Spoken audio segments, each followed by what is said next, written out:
Hey everyone, Bill Hood here with TruckingMBA and VLocity Group, and you know, wanted to try some of this format here going live, and been watching some of the guys in the trucking segment doing some of the live shows. And the nice thing about it is I'm not sure if some of you realize, but the production that goes into putting a full production piece can take quite a bit of time.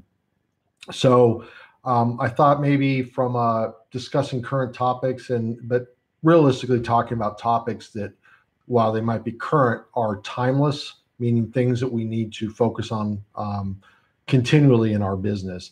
And so in that fashion, I wanted to discuss a video I was watching today from the trucking exec. And I know this is the second video I put out about him.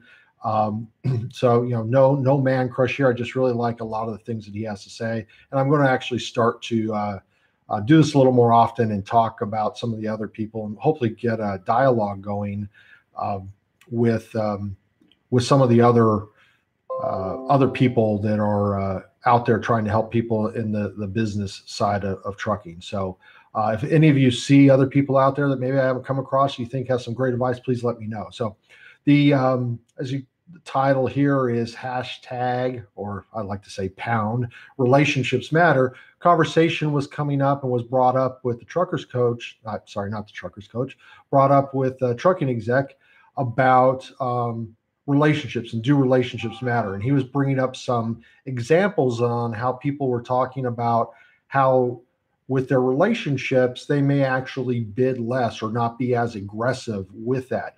Now, I think what's good about this, because I'm a firm believer, and anybody who has come through any of our trainings, been trained through us, we hammer, we preach about relationships. But I think a lot of times, especially in social media, when you're looking at short sound bites on things, and when I mean sound bites, short little comments that are being made in a small space, there's a lot of information that's left out. And worse than that is there's people who don't know what they don't know. They don't question what some of those comments really are, or what is being said out there. A great example here of that would be, everyone complaining about, not everybody, a lot of the people who are struggle and haven't really figured out the business side of this will complain about the rates. And let's use Miami. Some people are talking about, hey, I'm down in Miami. What's my rates? People say, get the money going in, whatever the reason is. But some guy will always pop up and say, I got $3.50 a mile going to Indiana out of Miami. Sometimes you'll see me out there, hashtag trailer type matters. Nobody questions that statement.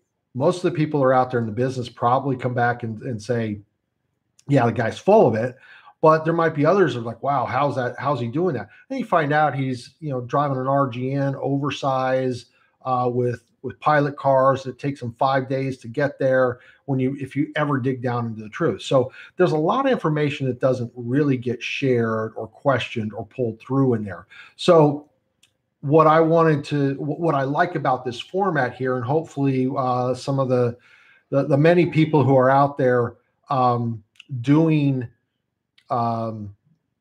Facebook Live or YouTube live shows, there can be a more in-depth discussion that goes on about some of these things, and a back and forth on this. So that's kind of my goal here. So in talking about relationships matter, I come back to there's more than just saying, because I don't know what is on the other end, or what's in that load when I'm dealing with somebody new who I don't trust, and I don't trust if something goes wrong is going to take care of me, that I bid higher, versus somebody I know and I trust, I'm going to give them a break, or I'm not going to bid as aggressively because of the factor. Now, the risk there that I see, the negative side of that, really what I hear a lot of people doing is that's coming into what I say, it becomes to the comfort zone, the lazy factor. And it's much easier to take a phone call, somebody have a couple jokes and laughs with them, and then turn around and book the load, where maybe if you worked a little harder out there, you could have maybe made 10, 15% more on booking a load with somebody else that you never worked with. So I get that piece there. But there's another side to that. And you hold off here a second.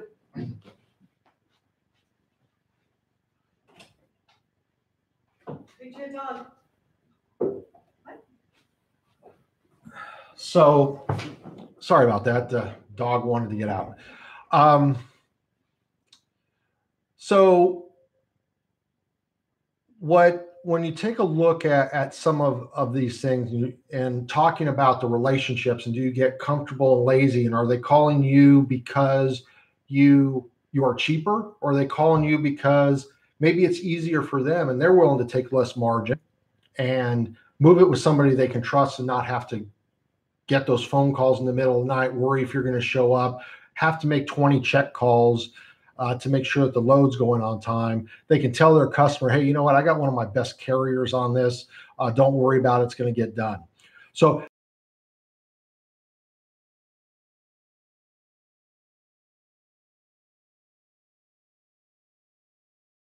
what I have, some stuff when I had my carrier, I want to say, I think we were at a time more than 50 drivers. I think close to 70 drivers that we did. I did an 18-month study. My old company, one of the originals in self-dispatch, started back in 2010, built it up to 80 trucks before we had some troubles and I had to sell it. So we train people how to book freight, how to work with drivers, and we're one of the originators in this model. So we have a little bit of experience with this. So we took a look back at 18-month period with a ton of trucks and a ton of freight. And we looked at our drivers who were succeeding and making money. And we looked at our drivers who were struggling because we wanted to see what patterns they had. And it really all started out because we had one driver who was doing things that people would say was kind of crazy. What they would do is they would start out with a really strong week and they'd run a bunch of shorter stuff Monday through Thursday. And then what they would do is they'd book themselves a long load, maybe at what everybody would call a cheap rate, let's say going to Washington from Ohio, and they generate a lot of gross revenue, still profitable. It was, 20, 30, 40, 50 cents above what their cost was, but they'd already made a ton more. So really, in essence, they were looking at, they'd already paid off their fixed expense for the week earlier in the week. So other than the variable cost, the rest of it was straight profit.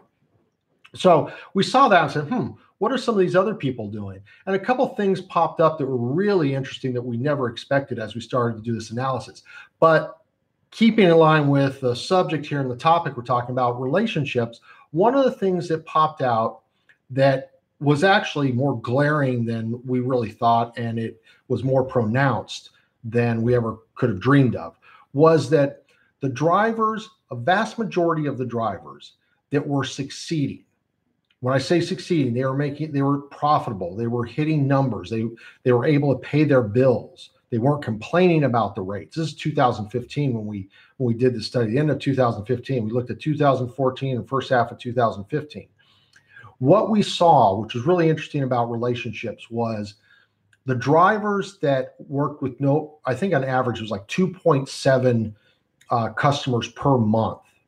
Those drivers made more than the other drivers that were struggling, who rarely worked with the same customer in the same month. Many times they were working with people that, as a carrier that had been there for years with, many drivers, they were working with people we had never worked with before. So that's telling you something. If they're setting up a new carrier packet for somebody, they're really digging deep into that pile. So that's hard evidence saying, hey, you know what?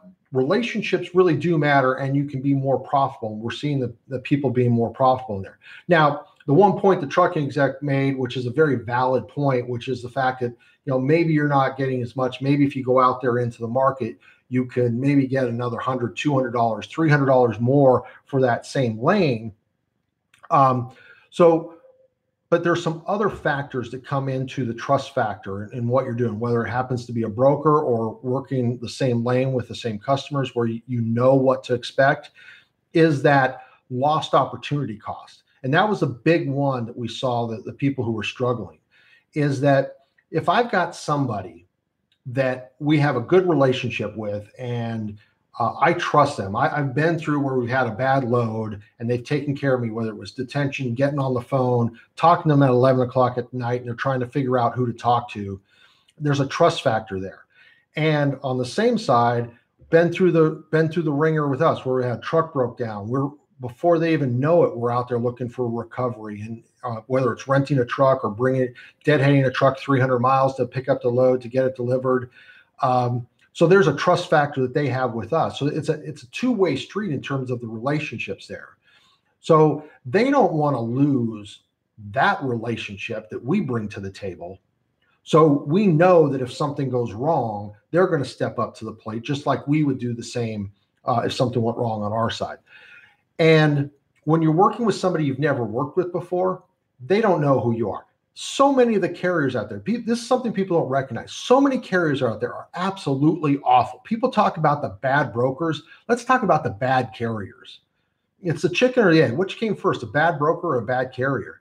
This is a problem out there. And when you find a good broker and a good customer, and they find a good carrier, yes, they want to work with you. And often they will pay more. I've been on the brokerage side. I've been willing to pay more for a driver that I can trust, or for a carrier that I can trust. I've been on the side where I worked with somebody I've never known before, an exclusive use truck, and they got 3 different loads booked on it on an expedited truck that they're getting paid a ton of money for. So there's just a bunch of awful stories out there as far as on the carrier side. So there's really that back and forth. So you go and you book something, maybe, yeah, you made an extra couple $100 on that load versus if you went with somebody you had a relationship with. But lo and behold, that 3 o'clock in the afternoon pickup or delivery, let's say, that 3 o'clock in the afternoon delivery, and when you called on it, they said, yeah, it's a 7 a.m. appointment the next day. And you say, sorry, I can't do that. I got another load that I got to pick up the next day. I got to get empty. I can make it straight through. Yeah, let me check for it. Yeah. You can go in at 3. Place is shut down. You can't deliver till 7 tomorrow, and you lose your next load. Now what's happened is that extra $200 has cost you $500, $600, $700, $1,000 because you've lost time and opportunity there, possibly even frustrating somebody you have a relationship with a good customer. So there's 2 sides to everything that goes here. And I hope that we sit there and we start to have more of a conversation about how do we build relationships and work with relationships and make sure we don't become complacent in the relationships.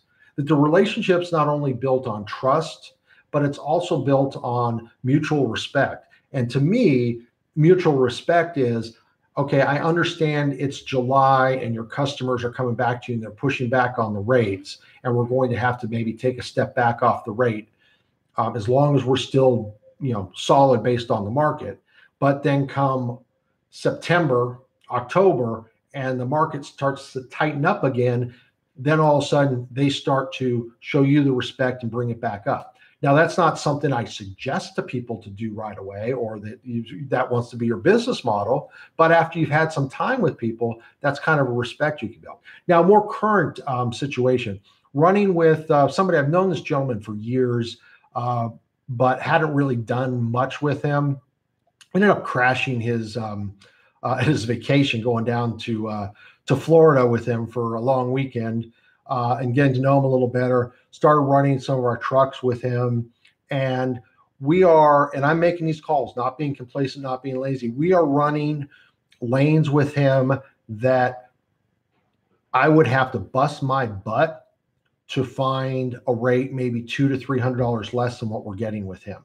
Now, I get the phone call every time that lane comes available. Now, with that, I reached out to somebody that I knew before, recognized them, and they had a lane as far as coming back. Again, that is paying probably about $400. And sometimes if we can position it right, we can even get $600. We got a truck picking up literally right now that is coming back with $600 more than what a good rate for that market is right now.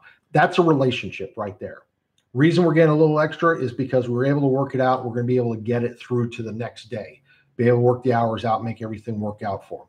So those are like current examples of what's happening and where we have things. So what we've done here, where relationships do matter, is we've taken the opportunities that are out there and we've worked it into where it's mutually beneficial.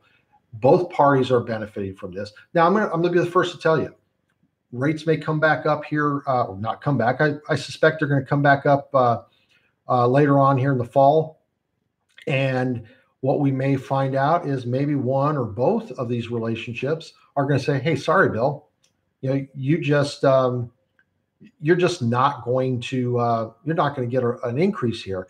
And in good conscience for my clients, I can't allow the carriers that I manage, I can't allow them to take a $300 haircut, $400 haircut on every load that we're running just because of a relationship. So that's both sides. You got to be willing to step away from relationships if the respect drops off and not just be compliant and complacent on it.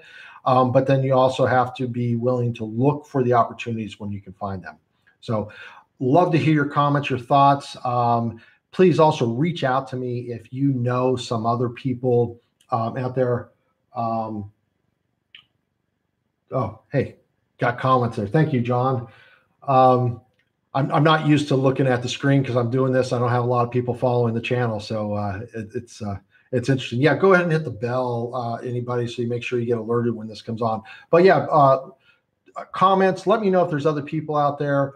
Some other things that we want to talk about here. I'm going to try to do this on a fairly regular basis. So thanks, everyone. Be safe out there.